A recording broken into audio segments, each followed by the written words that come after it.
Welcome to SnapComms, your internal communications solution. With our customizable user groups, it's easy to send messages not just to individual users, but to teams, departments, and more. Just log into the Content Manager, open the Users and Groups section, and click on Groups. Here you'll see any groups you've already created and how many users belong to each one.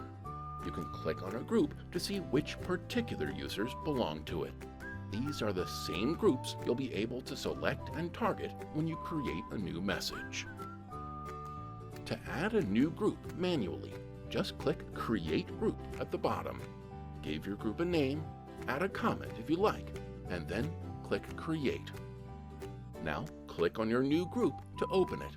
Click Add Users at the bottom. Select the individual users who should belong to this group, and click Add Users again to confirm. You can also select one or more users and remove them from your group. And of course, you can come back later and update your list. You can also make other changes. For instance, I'll change the name of this group, and then I'll click Update Details to save. Each time you publish a message, you can select your targets, that is, the people who should receive the message. You can click on the search bar and choose a group from the list, or start typing to narrow down your options and then select a group. You can even select multiple groups. Anyone who belongs to either of these groups will receive this message. Or you can click Use Advanced Targeting for more options. For instance, I'll pick Groups and Users. If I pick a group, I can see the individual users who belong to it. Then I can choose additional users who should also receive this message. I can even exclude someone who belongs to this group but doesn't need to receive this particular message. Please see our knowledge base for help with advanced targeting. Let's go back to the Groups page. By default, you'll only see your active groups, the same groups you can select as your target for a message. If you select a group and click Disable, the group disappears from your list.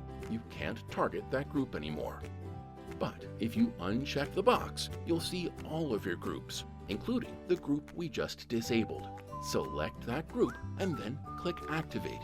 The group is now active and you can start sending them messages again. Please note, if you use Microsoft Active Directory to manage user groups or distribution lists on a Windows server, those local groups will also appear as disabled groups in SnapComms. Just like before, you can select a group and then click Activate. Now you have a brand new user group in SnapComms with the same users who belong to that group on your server. In fact, if you ever make changes on your server to add or remove a user from one of those Active Directory groups, the SnapComms app program on each user's computer will notice the change, and the corresponding user group in SnapComms will be updated automatically. There are also some more advanced options for setting up your groups. For instance, you can send out a registration alert and invite users to opt into a group on their own. Please see our knowledge base for help. Or you can import group information from other software with a simple CSV file. Please contact your SnapComms representative for assistance. Thanks for watching. And remember, if you ever need help, you can click the question mark and contact our support team by email or by live online chat. Click Tutor for instant contextual help, or just go to snapcomms.com and click on the Resources tab to access our knowledge base, check the FAQs, and watch our other videos. SnapComms, get employee attention.